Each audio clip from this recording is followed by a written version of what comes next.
Several Hindu organizations protest against the ongoing situation in Bangladesh. Protesters called Prime Minister Narendra Modi to address the issue.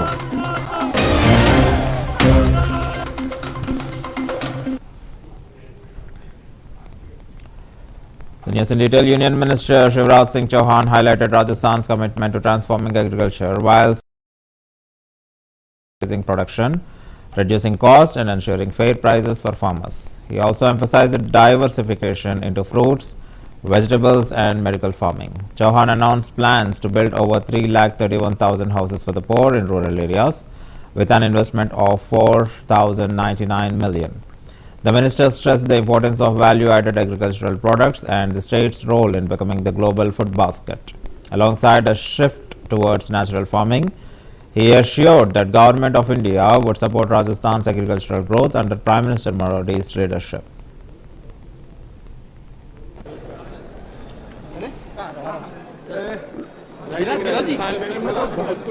Rajasthan पूरे देश को दे रहे हैं। आपने जिससे ये कृषि के लिए कहा कि 3,32,000 मकान राजस्थान में होंगे। ये मकान तो गांव में बनेंगे गरीबों के लिए। 3,41,000 से ज्यादा मकान हम यहाँ बनाएंगे। 4,099 करोड़ रुपए से ज्यादा का, लेकिन मूल रूप से कृषि के माध्यम से राजस्थान कैसे बदले और हमारी 6 सूत्रीय रणनीति, एक उत्पादन बढ़ाना, दूसरे उत्पादन की लागत कम करना, तीसरे उत्पादन का उचित मूल्य देना, चौथा प्राकृतिक आपदा में किसानों को मदद करना, पांचवा कृषि का विविधीकरण, केवल परंपरागत फसलें नहीं, फलों की खेती, फूलों की खेती, सब्जियों की खेती, औषधीय खेती, कृषि वानिकी, लेकिन इसके साथ साथ वैल्यू एडिशन, मतलब उत्पादित अनाज हो, फल हो, सब्जियां हो, उनकी प्रोसेसिंग का काम, और उस प्रोसेसिंग से अलग अलग चीजें बना के देश और दुनिया में उनकी खपत करना, क्योंकि भारत को फूड बास्केट बनाना है दुनिया का उसका काम, और उसके साथ साथ प्राकृतिक खेती की तरफ बढ़ना। कृषि आज भी भारतीय अर्थव्यवस्था की रीढ़ है और किसान उत्पादक भी है और उपभोक्ता भी है। उसके पास पैसा आता तो व्यापारी की दुकान पर भी वो जाता है और पूरी की पूरी अर्थव्यवस्था चलायमान हो जाती है। उस दृष्टि से राजस्थान को प्रधानमंत्री जी के नेतृत्व में भारत सरकार हर संभव मदद करेगी। आज लोकसभा में, संसद में जिस प्रकार से विपक्ष का संसद के बारे में बात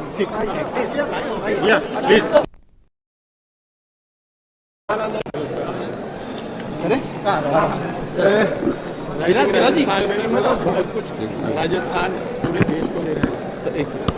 आपने जिससे ये कृषि के लिए कहा कि 3,32,000 मकान राजस्थान में होंगे। ये मकान तो गांव में बनेंगे गरीबों के लिए। 3,41,000 से ज्यादा मकान हम यहाँ बनाएंगे। 4,099 करोड़ रुपए से ज्यादा की लागत उनमें आएगी, लेकिन मूल रूप से कृषि के माध्यम से राजस्थान कैसे बदले।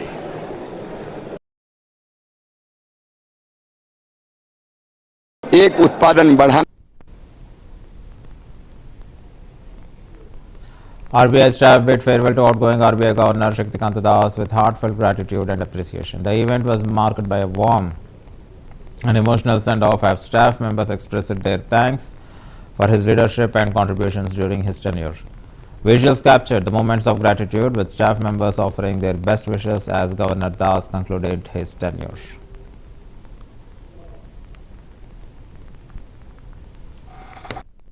Best wishes, sir. Thank you very much.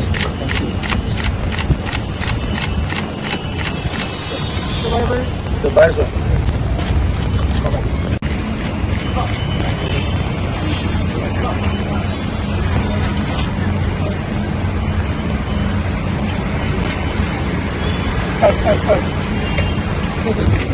Thank you.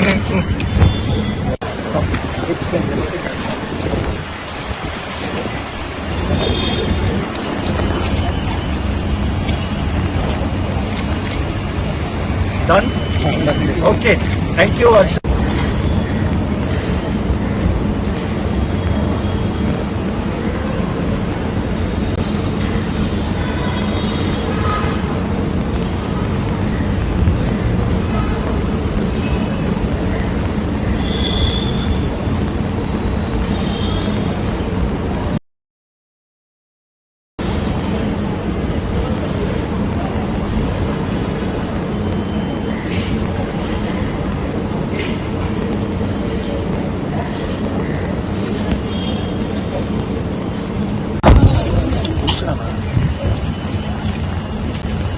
Best wishes, sir.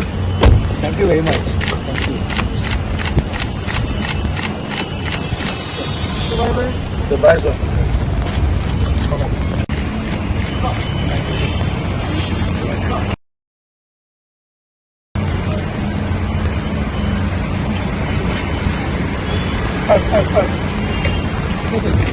Thank you.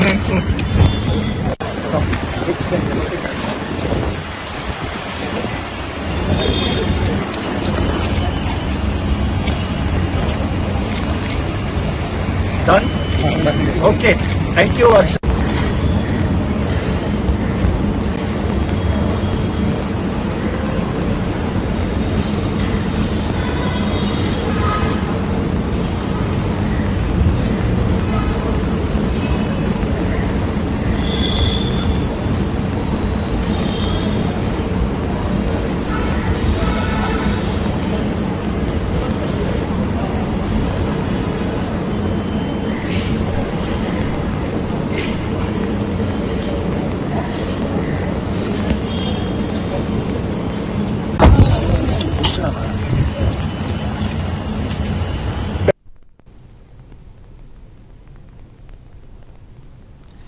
BJP spokesperson Sudhanshu Trivedi criticized the opposition's no confidence motion against the Vice President Jagdeep Dhankad, calling it a result of internal competition,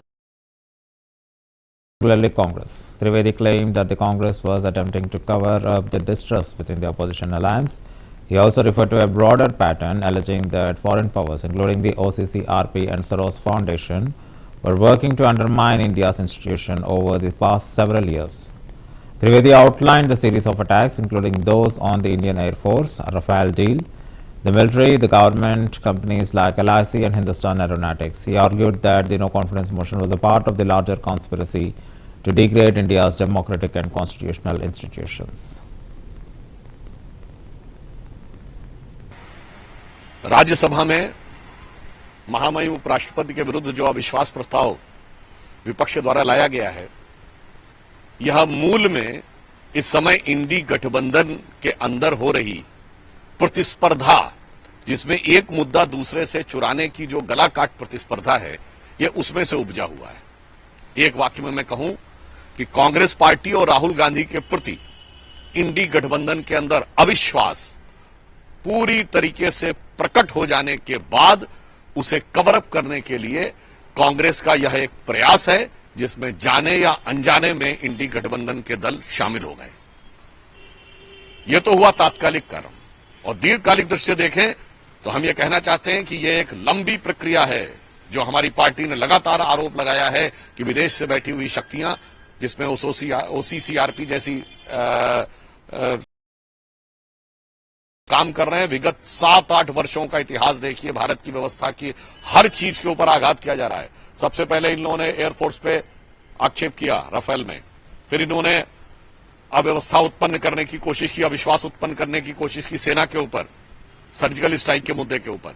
उसके बाद इन्होंने अविश्वास उत्पन्न करने का प्रयास किया भारत की अर्थव्यवस्था की रीढ़ माने जाने वाली सरकारी कंपनियों के ऊपर, LIC के ऊपर, वह गलत निकला। इन्होंने कहा SBI के ऊपर अटैक किया, वह गलत निकला, बर्बाद हो गया। Fact of the matter is कि उसको 29,000 करोड़ का रेवेन्यू मिला। उसके बाद इन्होंने अगला प्रयास करना शुरू किया कि भारत के पूरी व्यवस्था के ऊपर, चुनाव आयोग के ऊपर आक्षेप, फिर EVM के ऊपर आक्षेप, और अब वो उभरता हुआ संवैधानिक पदों के ऊपर आक्षेप तक आ गया है। यानी अगर पिछले 7-8 सालों का क्रम देखिए तो क्रमशः एक के विभिन्न आयामों की गरिमा को कम करने के एक सुनियोजित षड्यंत्र का हिस्सा दिखाई पड़ रहा है।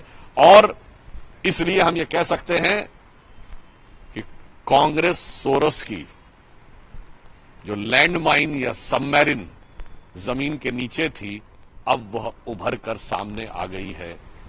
इसमें कहीं कोई किंतु परंतु नहीं है कि भारत की हर व्यवस्था और संसद की गरिमा को कम करने के लिए 7 समुंदर पार से उठे सुर में ताल लगाने के लिए क्या जा रहा है। राज्यसभा में महामहिम उपराष्ट्रपति के विरुद्ध जो अविश्वास प्रस्ताव विपक्ष द्वारा लाया गया है, यह मूल में इस समय इंडी गठबंधन के अंदर हो रही प्रतिस्पर्धा, जिसमें एक मुद्दा दूसरे से चुराने की जो गला काट प्रतिस्पर्धा है, यह उसमें से Several Hindu organizations have ongoing situation in Bangladesh, expressing concern for the safety of minorities. Protesters have called the Indian government, particularly Prime Minister Narendra Modi, to address the issue. They urged the Indian government to raise the matter at the United Nations and UNHRC, seeking the international intervention. The protesters demand the protection of the religious minorities, including Hindus, Sikhs, Buddhists, and Christians. They have also called for the imposition of international sanctions and Bangladesh and, if necessary, the intervention of the Indian military to safeguard these communities.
Haryana Chief Minister Naib Singh Saini addressed the recent incident in Gurugram Sector 29 where 2 cotton bombs were thrown outside clubs.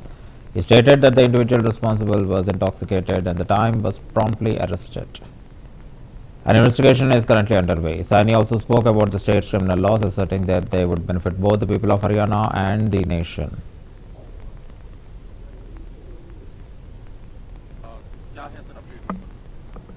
देखिए वो नशे में था, वो युवा बालक था। उसने एक सूतली का बम था वो फेंका है और उसको गिरफ्तार भी कर लिया, तुरंत ही वहीं गिरफ्तार कर लिया था और उसकी जांच चल रही है।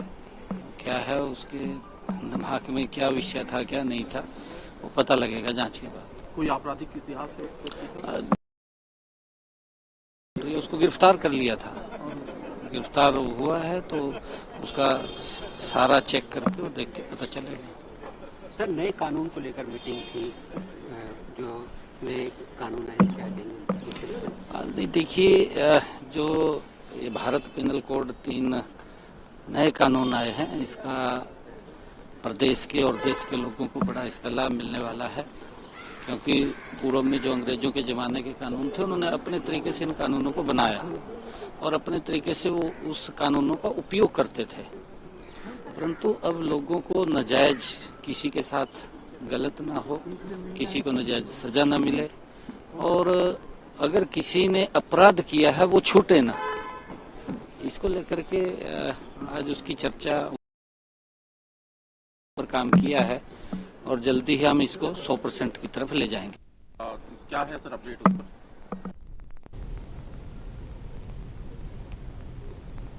Seven people, including 3 women and a child, lost their lives in a tragic accident in Hathras, Uttar Pradesh. The incident occurred when a pickup truck collided with a courier container.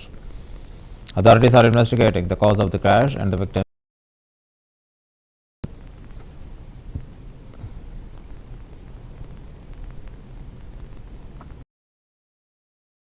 इस सारे विषय पर टिप्पणी करूं, एक दुखद समाचार हमको प्राप्त हुआ है कि छतरी से आनी एक प्राइवेट बस जो जा रही थी उसका एक्सीडेंट हुआ है और उस एक्सीडेंट में 39 लोग घायल हुए हैं और 3 लोगों की उसमें दुखद मृत्यु हुई है और उसमें से एक की जो मृत्यु हुई है वो मेरे विधानसभा क्षेत्र से भी संबंध रखते हैं। मैं उम्मीद करता हूं कि सरकार जो है वो उनके इलाज के लिए तुरंत मदद कर रही है और उनके परिवारजनों को जहां जिनकी दुखद मृत्यु हुई है उनको उनके प्रति मैं अपनी संवेदनाएं व्यक्त करता हूं और जो घायल हुए हैं वो शीघ्र स्वस्थ हों ऐसी मैं कामना करता हूं।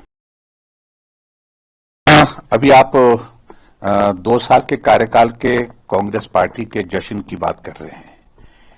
उस संदर्भ में पूरा हिमाचल आज बहुत हैरानी में है इस बात के लिए कि जश्न तो तब मनाया जाता है जब कोई वातावरण होता है, अच्छी खबर होती है, अच्छा काम होता है, कोई शुभ काम की शुरुआत होती है, उस दृष्टि से जश्न मनाने की बातें होती हैं।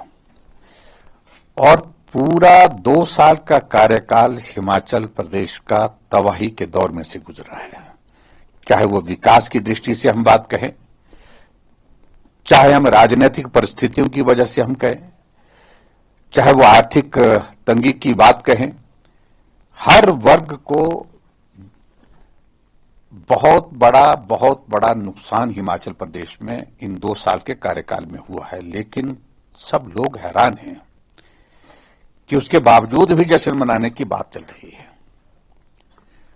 और मैं इस बात को भी अनुभव कर रहा हूं कि कांग्रेस के कुछ प्रदेश के नेताओं ने दिल्ली जाकर के निमंत्रण दिया केंद्रीय नेताओं को और केंद्रीय नेताओं ने आने से मना कर दिया है, इसलिए क्योंकि जश्न मनाने जैसी कोई चीज हिमाचल प्रदेश सरकार ने 2 साल के कार्यकाल में की नहीं है जिसमें केंद्र के नेता आकर के जश्न मनाएं। विषय पर टिप्पणी करूं, एक दुखद समाचार हमको प्राप्त हुआ है कि छतरी से आनी एक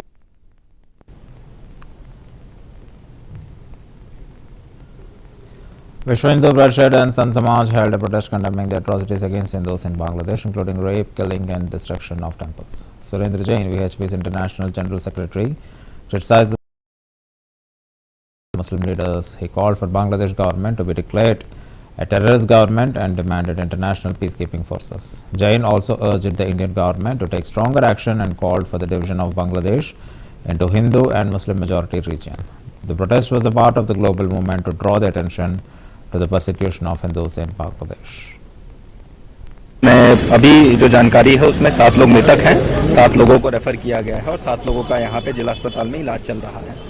और माननीय मुख्यमंत्री जी द्वारा भी घटना का संज्ञान लिया गया है। मृतकों को 2-2 लाख की आर्थिक सहायता, घायलों को 50-50 हज़ार की आर्थिक सहायता और जो भी घायल हैं उनका इलाज जो है सरकार दाना वहन किया जाएगा, ऐसा निर्देश दिया गया है।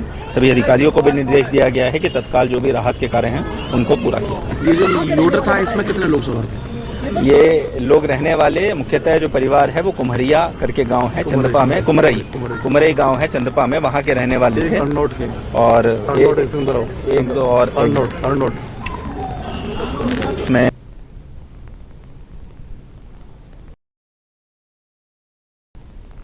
BJP leader Arvind Dharmapuri criticized Telangana's Congress-led government for its lack of progress in key areas like education, health and agriculture. He accused the Chief Minister KCR of failing to visit districts and review essential sectors, leading to the collapse in administration. Dharmapuri highlighted the unfulfilled promises, including the pension schemes, loan waivers for farmers and support for women.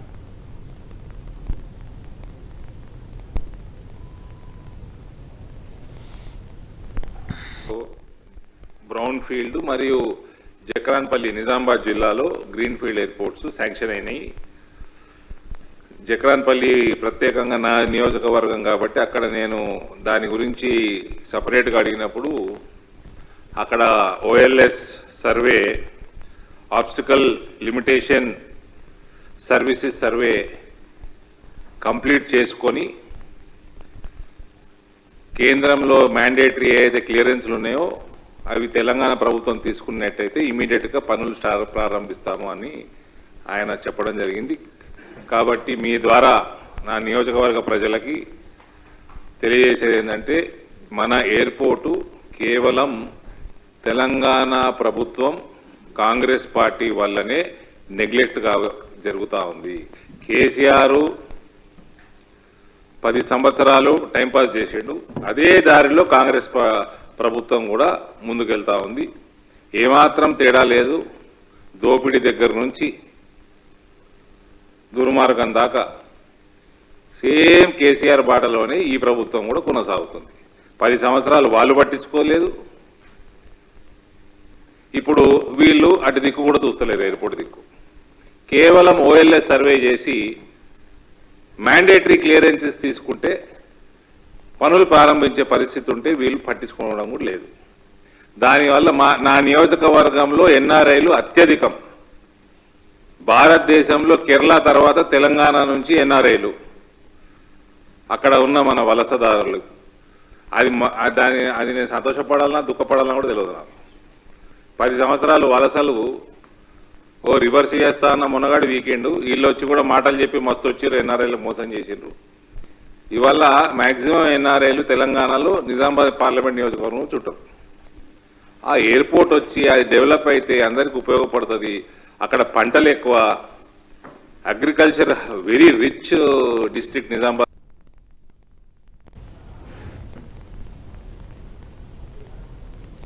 With the deadline for Rajya Sabha elections in Andhra Pradesh concluding today, 3 candidates have filed nominations for the 3 available seats.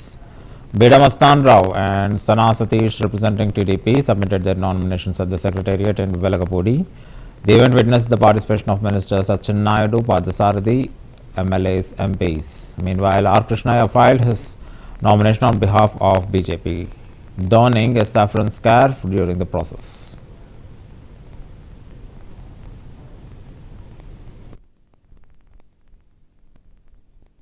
Krishnaiah నేను రాజ్యసభలోని స్థానం భర్తీ చేయడానికి అభ్యర్థి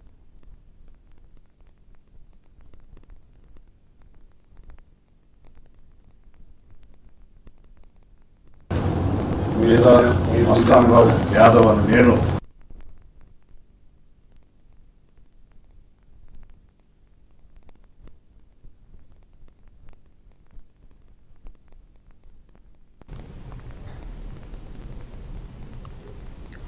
Tense situation unfolded at Tollywood actor Mohan Babu's residence as a clash erupted between the bouncers of Manchu Vishnu and Manchu Manoj. Vishnu reportedly ordered Manoj, but an argument ensued among the bouncers, taking matters into his own hands. Vishnu personally intervened and pushed Manoj bouncers out of the house. Currently, Manoj bouncers are stationed outside Mohan Babu's farmhouse. Upon learning about the altercation, Bahadi Sharif, CI Gurwar Reddy and ACP Lakshmi Kant arrived at the farmhouse to handle the situation.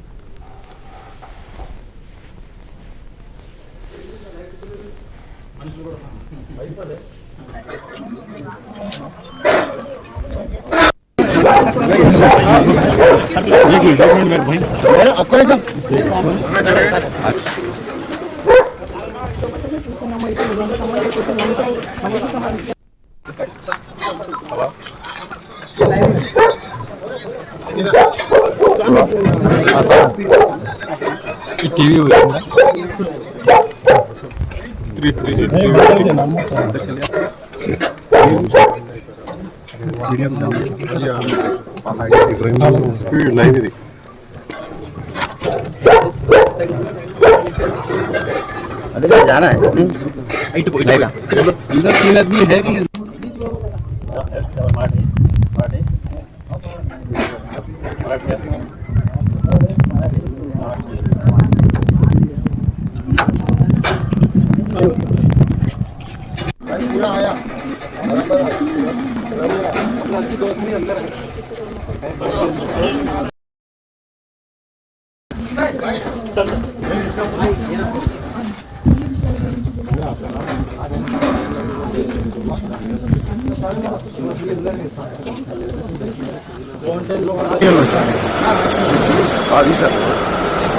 चलो चलो चलो चलो चलो दोस्तों brother please really में दौड़ने मार हमारी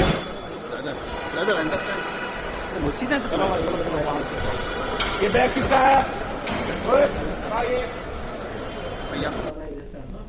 And that's the end of the bulletin. Keep watching CVR News English.